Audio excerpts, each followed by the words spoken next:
Carlos Vives no sabe lo que produce en mí.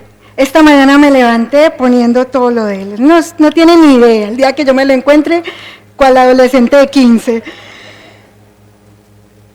Un placer estar con ustedes aquí. Muchas gracias a CRIP, muchas gracias a José por haberme invitado y dar esta oportunidad de transmitir y contarles, al menos de manera en titulares, mucho de lo que quiero compartir con ustedes. Primero, contarles un poquito quién soy yo. Primero el título. El título que nos compete es hablar de 4 temas importantes: el estrés, la salud emocional, productividad y adaptabilidad. Adaptabilidad ha sido el tema central de este congreso.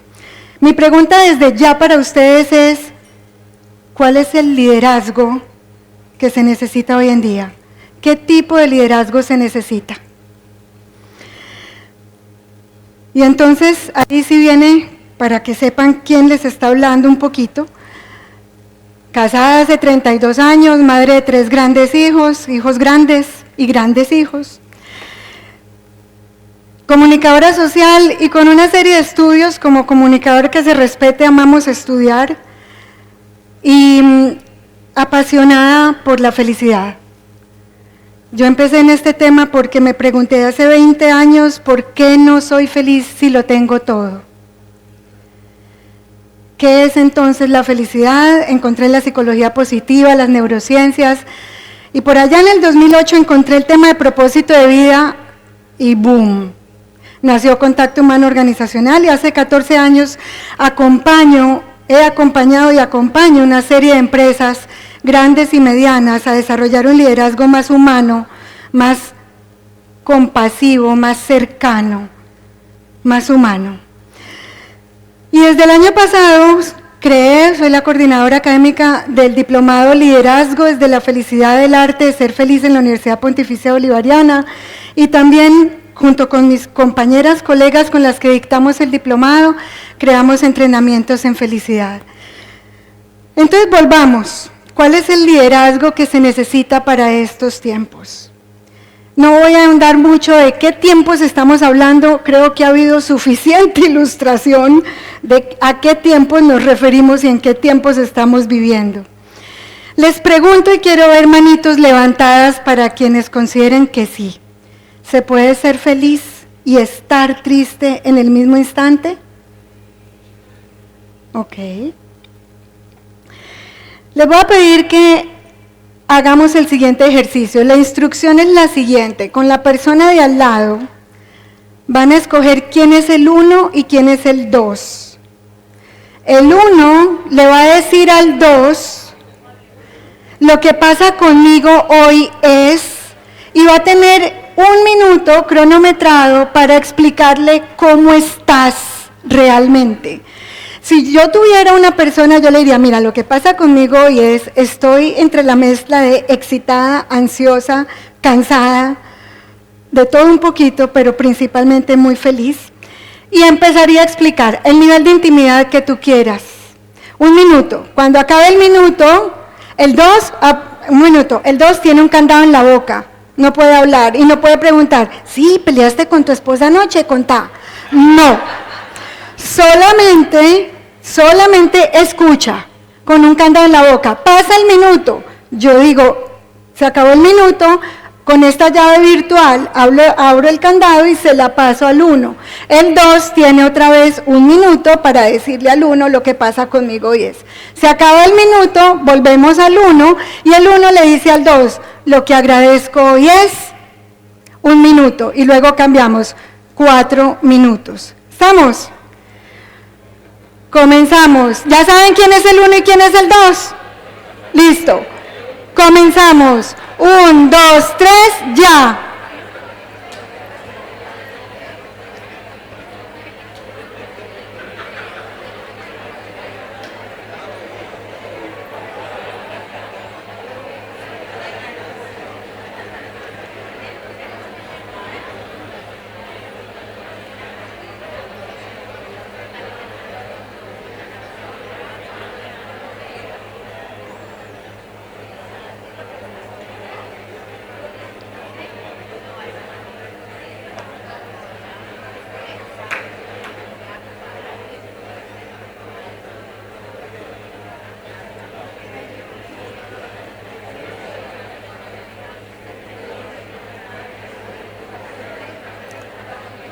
¿Listo? Tiempo. Ahora le paso el candado al 1. El 2 le va a decir al 1 lo que pasa conmigo hoy es 1, 2, 3, ya.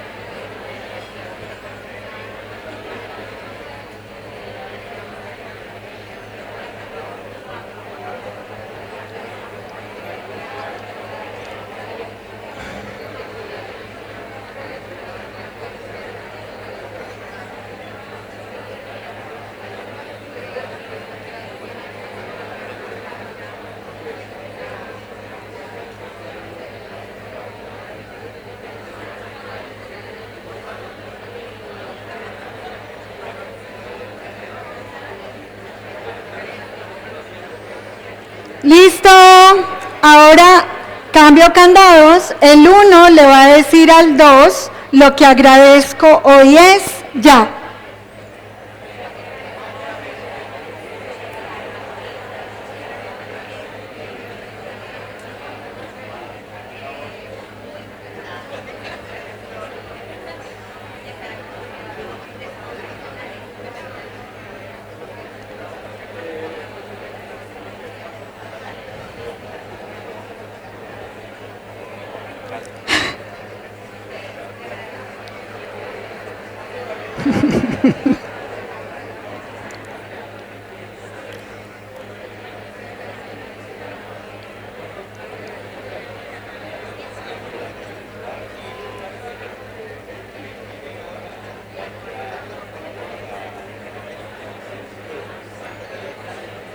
Listo, ahora el 2 le va a decir al 1, lo que agradezco hoy es ya.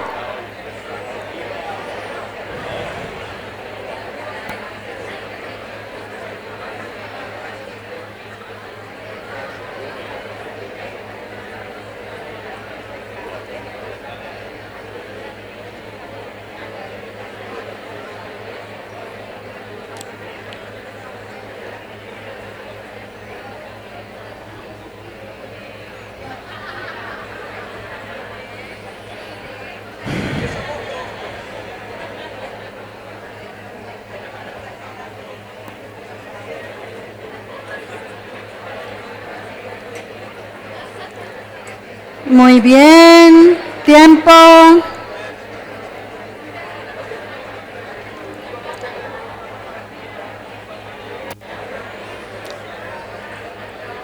Ahora les voy a pedir lo siguiente. Les voy a pedir que hagan conciencia de cómo están en este momento. Este ejercicio les sirvió para darse cuenta de qué. En silencio, no es para compartir, es la reflexión. ¿Qué te hizo dar cuenta este ejercicio? ¿Cómo te sientes? Nota tu cuerpo, escanea tu cuerpo. ¿Cómo te sientes en este momento?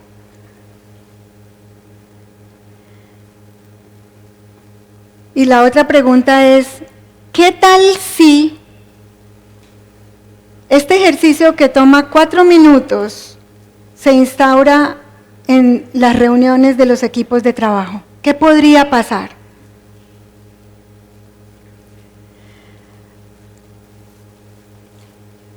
Vamos a hablar del estrés. ¿Y por qué? Ya les dije, suficiente ilustración de por qué estamos tan estresados. No me voy a meter ahí, solamente voy a mencionar que vivimos en unos entornos VICA, volátiles, inciertos, complejos y ambiguos.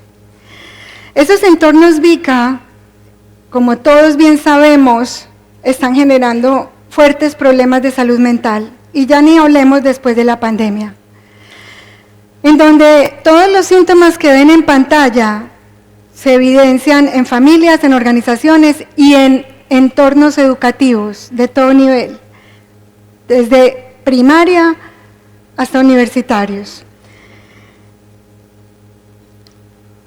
Entonces, ¿por qué necesitamos hablar de felicidad organizacional? ¿Por qué es relevante? Porque necesitamos aprender a ser antifrágiles.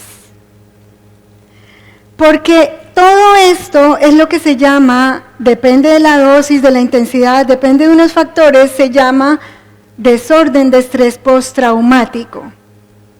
Entonces necesitamos ser antifrágiles y pasar al crecimiento postraumático. Y muchos psicólogos no saben que esto es un concepto que existe. Existe el crecimiento postraumático. Y les voy a explicar cómo y por qué. Mucho se ha hablado de la resiliencia y ustedes saben que ese concepto viene de la mecánica, de la propiedad de los materiales de volver a su estado normal anterior al impacto. Psicológicamente hablando, se pretende lo mismo, pero yo les voy a dejar aquí una pregunta. ¿En verdad queremos volver al estado anterior al impacto? Yo no. Yo no, porque vuelvo y se me aparece la misma piedra y vuelvo y me caigo. Yo quiero una resiliencia 2.0, eso se llama antifragilidad. ¿Cómo la aprendemos? Con los estudios de la ciencia de la felicidad. Este modelo SPIRE, creado por el Dr. Tal Ben-Shahar, es un modelo basado en estudios científicos de muy alto rigor y enfocado en la esencia natural del ser humano. Esta foto fue tomada el año pasado en el lanzamiento de la primera maestría en felicidad en el mundo, creada por el Dr. Tal Ben-Shahar con su academia Happiness Studies Academy y en asociación con la Centenary University, una maestría totalmente acreditada.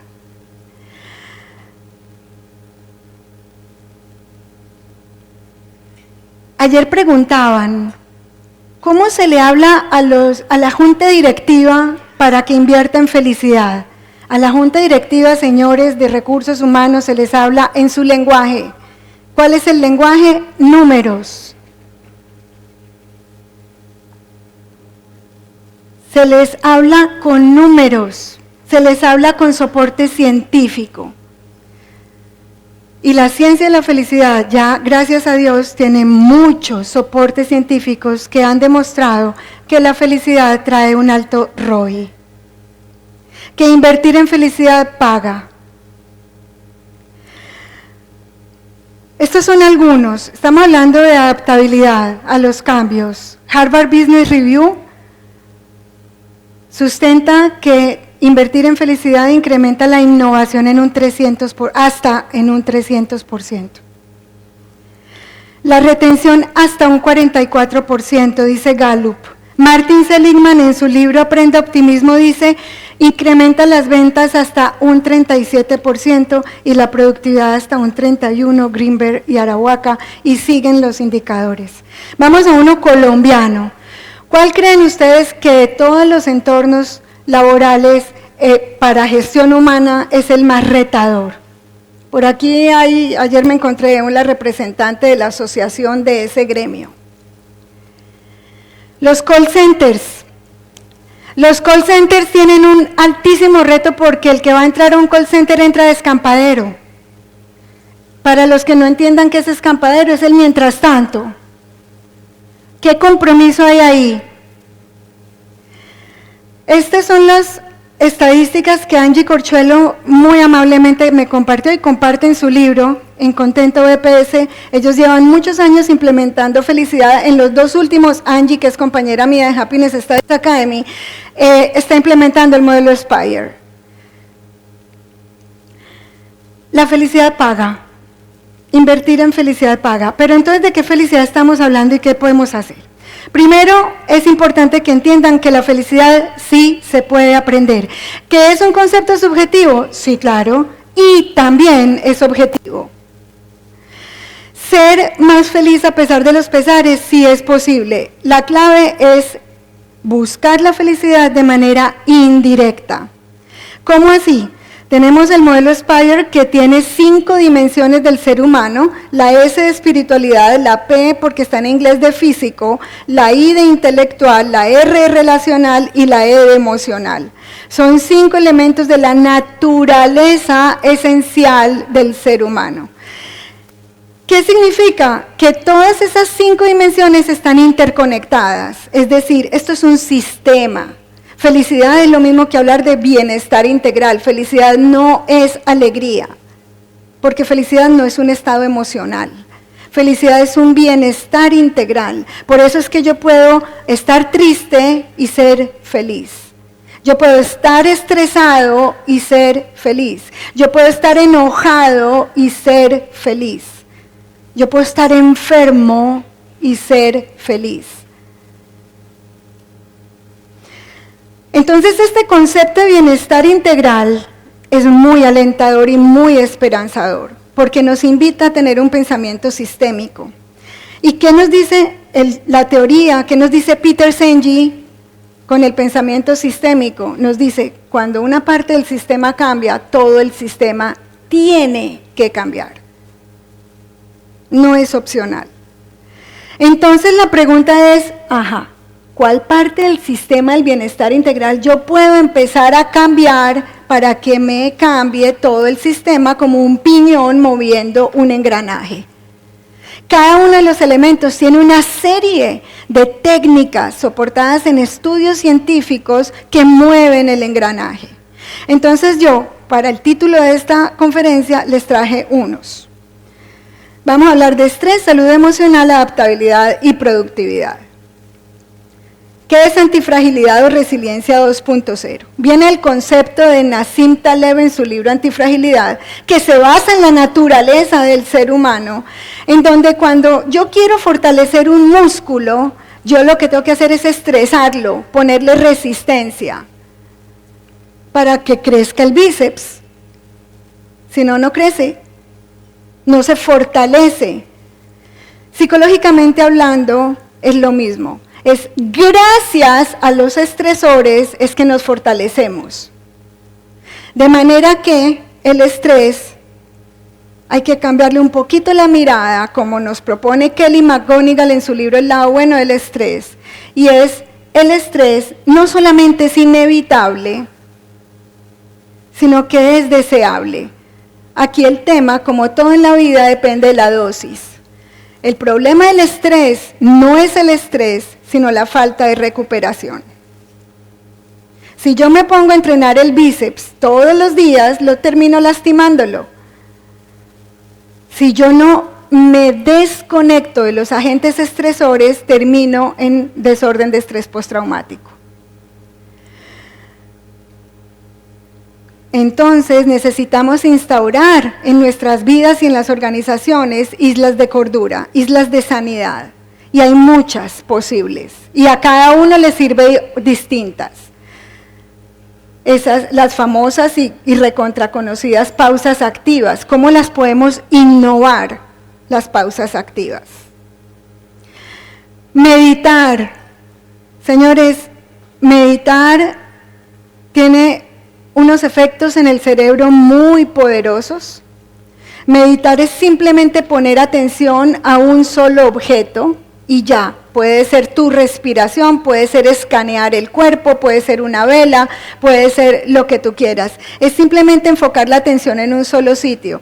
La mente automáticamente se distrae y yo vuelvo y la enfoco. Entonces el ejercicio de meditar no es poner la mente en blanco, eso olvídense. Es el entrenamiento de traer la atención a donde yo la quiero tener. Se va, la traigo, se va, la traigo, se va, la traigo. Yoga es muy buen ejercicio porque integra emociones, cuerpo físico y pensamientos.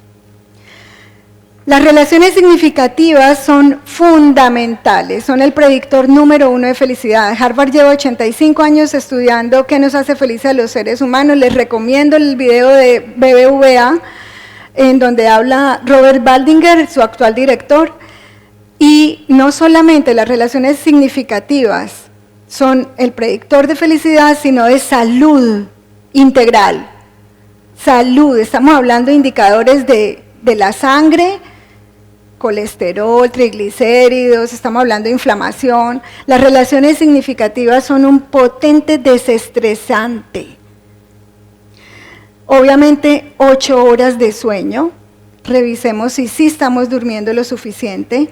Y escribir un diario cada vez tiene más investigaciones científicas como un potente desestresante.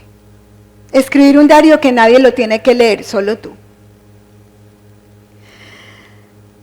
Nos fortalecemos entonces en esa alternancia entre el estrés y la recuperación, entre la acción y la reflexión. ¿Qué es lo que sucede en esa alternancia? ¿Cómo sabemos que somos fuertes psicológicamente? Porque en esa alternancia aprendemos. Se produce el aprendizaje. El aprendizaje requiere de reflexión para hacer asociaciones, para encontrar relaciones, para hacer sentido, para tratar de comprender lo que está sucediendo, toda esta vorágine de cambios. Así que sigamos con Carl Honoré y su elogio a la lentitud. Bajemos el ritmo para que podamos entender qué está sucediendo, para que podamos entender cuáles son los cambios que están sucediendo, para que podamos adaptarnos a los cambios. Vamos a revisar algunos factores fuertes, estresantes. Pretender perfeccionismo. Los deberías, los hubieras, las expectativas y las fantasías. El mal manejo de emociones, eso significa represión, evitación, ignorarlos y luchar con ellas. Y la multitarea. Ustedes saben que hay un estudio de la Universidad de Oxford que dice que el multitasking o multitarea reduce tu inteligencia intelectual en 10 puntos. ¿Quién quiere ser más bruto? Y la marihuana en 4.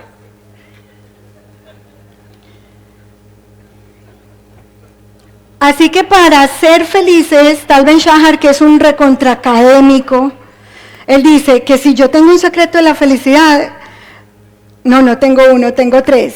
¿Cuál creen ustedes que es el secreto de la felicidad?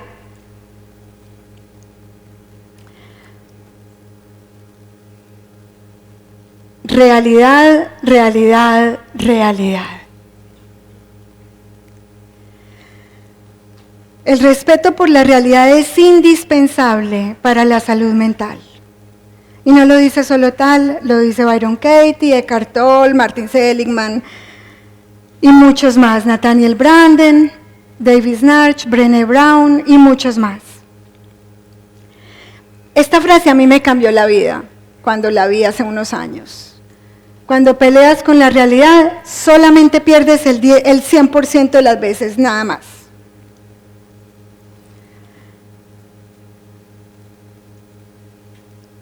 ¿Y de qué realidad estamos hablando? ¿A qué se refiere esa palabra? Se refiere a la naturaleza esencial del ser humano. Decía Francis Bacon, la naturaleza es mejor obedecerla que controlarla.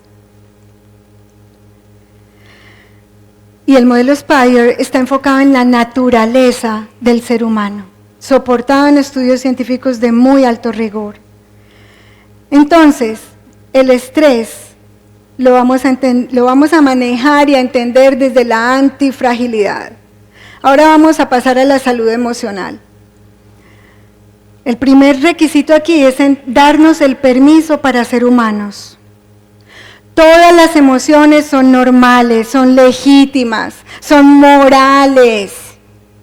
No te falta un tornillo. Si tienes envidia, si tienes celos, si te sientes decepcionada. Ay, vos tan bobo, vos te enojas por eso. Démonos el permiso social de ser humanos. No juzguemos las emociones de los demás y tampoco juzgues las tuyas. ¿Por qué? Porque solo hay 2 tipos de personas que no sienten toda la gama de emociones. Los psicópatas y los muertos. Así que si tú sientes toda la gama de emociones, date por bien servido. Eres normal y estás vivo. Yo no debería estar sintiendo esto. No, sí, eso es lo que sientes, abrázalo. Y también nos da mucho miedo a sentir, nos da miedo el miedo y nos da miedo la incertidumbre. Nos incomoda horriblemente la incertidumbre. Nathaniel Branden, un súper experto en autoestima, dice, hay que sentir profundamente para poder pensar claramente. Cuando tú evitas tus emociones, no puedes pensar claramente. Abraza todas tus emociones para que puedas pensar claramente. Las emociones son las chismosas que tienen a decir cuáles son tus valores, qué es lo que te importa, qué es lo que te mueve, qué es lo que no negocias. Ellen Langer es considerada una de las madres de la psicología positiva, tiene unas investigaciones de esas que descrestan y muy enfocada en mindfulness. Mindfulness es atención plena. Y ella dice, si incrementamos nuestra incertidumbre, incrementamos nuestra atención plena. Y con ello mejoramos salud, felicidad y vitalidad. Lo dice desde los estudios científicos.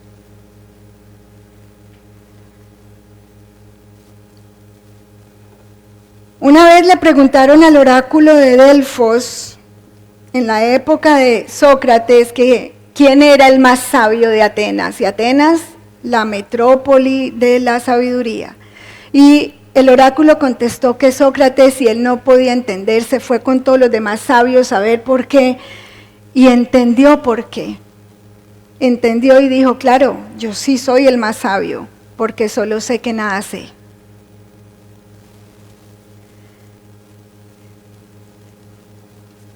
Así que la salud emocional, permiso para ser humanos, fundamental. Y como todo está interconectado, pasamos a la adaptabilidad desde ese solo sé que nada sé, a ese reskill, upskill, pónganle los nombres todos los anteriores, y se los ilustro con esta historia. Le dice el nieto al abuelo, abuelito, ¿tú cómo eres de sabio? ¿Cómo lograste ser tan sabio? Y le dice al abuelito, mi amor, la experiencia. ¿Pero experiencia de qué? Pues mi amor, del buen criterio.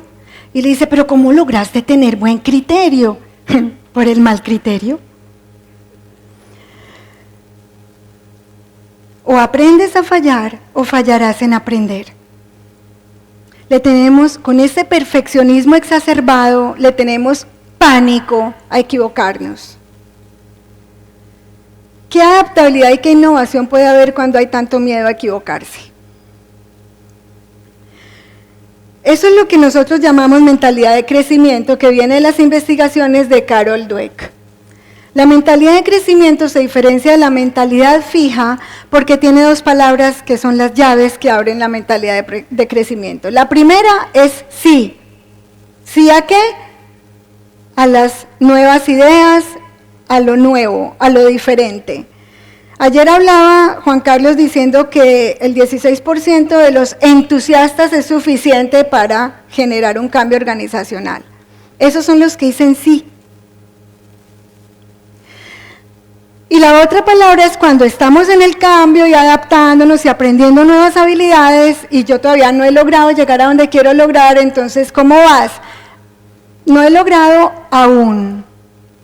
Todavía. O sea que aquí hay un cambio de mirada, de enfoque, de la meta al proceso. La mentalidad de crecimiento nos invita a valorar el proceso. Ahí tenemos que revisar en qué mentalidad estamos, en la del perfeccionista o en la del optimalista. El perfeccionista cree que del punto A al punto B hay una línea recta y ayer Juan Carlos dijo, ¿cuál línea recta? Y eso puede sonar muy obvio, pero yo sí los invito a que ustedes revisen en sus vidas si en verdad están fluyendo cómodamente en la incertidumbre de la espiral o del sube y baja, o ustedes desearían que esto fuera una línea recta del A al B. El miedo al fallar, todo o nada. Los perfeccionistas son blanco o negro. Se les olvida que hay un arco iris de grises entre el blanco y el negro. son defensivos, buscan los defectos, son rudos. El optimalista es más realista. Tiene más los pies sobre la tierra, escucha. Barbara Fredrickson, otra madre de la psicología positiva, entrando en el mundo de las emociones, dice, con sus investigaciones, las emociones placenteras, ella las llama positivas, pero placenteras, amplían y construyen. Y cuando dicen amplían, es amplían la visión, y no solamente metafóricamente, sino oftalmológicamente. O sea, es literal que amplían la visión las emociones placenteras. Y construyen, cuando nosotros estamos vibrando en emociones placenteras, somos más generosos, más cooperativos, más queridos, más amables. Así que, si la adaptabilidad requiere aprendizaje, es importantísimo aprender a multiplicar emociones placenteras a lo largo del día. Y una de ellas es la curiosidad, y la curiosidad es un fuerte antídoto para el miedo. Y también tenemos otra muy potente dentro de las emociones, una emoción que no solo nos despierta la curiosidad, sino que nos incrementa la persistencia, nos incrementa la innovación, nos hace ver más, tener más ideas, más visión, nos hace querer más a la gente, nos hace de verdad profundamente más felices, y es la pasión.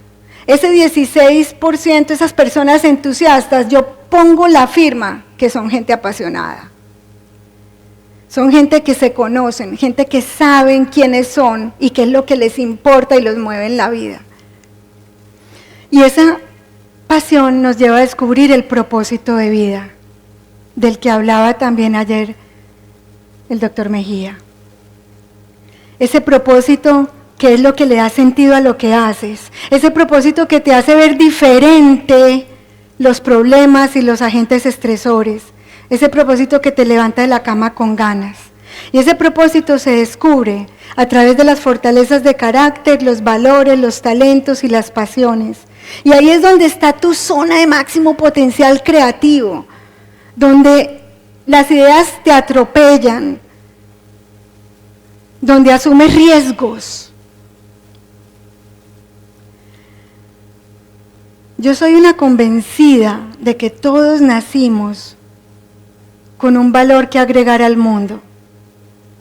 ¿Tú para qué naciste? ¿Qué valor viniste a agregar al mundo? ¿Qué nos vas a regalar? ¿Cuáles son tus dones que necesitamos de ti? La vida es una hermosa sinfonía en la que cada uno da la nota, en la que apasionadamente vibras, para que juntos entonemos la mejor melodía. Eso se consigue cuando primero, como decía Carlos Vives, saltas para adentro. La salida es para adentro.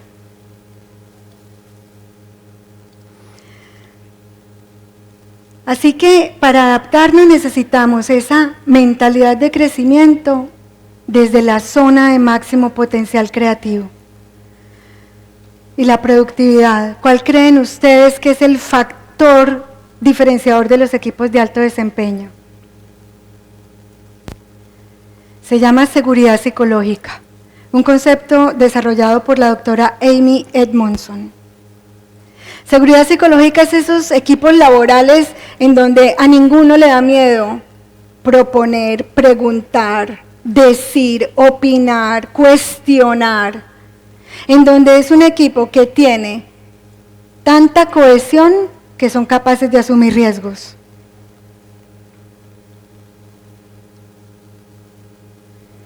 Y para que un equipo tenga seguridad psicológica, lo primero es que las personas sepan quiénes son, se conozcan y que haya mucha empatía.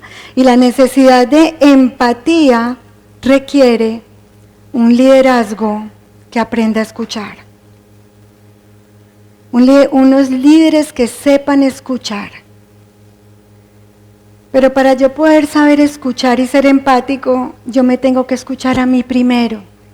Y tengo que ser empático conmigo primero. Y tengo que ser compasivo conmigo, con mis errores, con mis fallas, con mis sombras, porque nadie da de lo que no tiene.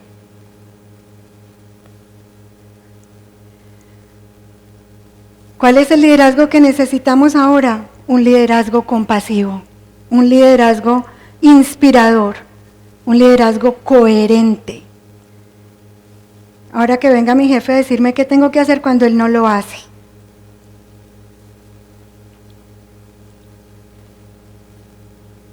Así que la salida es para adentro. Se empieza en casa, para que podamos inspirar y juntos cantar la mejor melodía. Muchas gracias.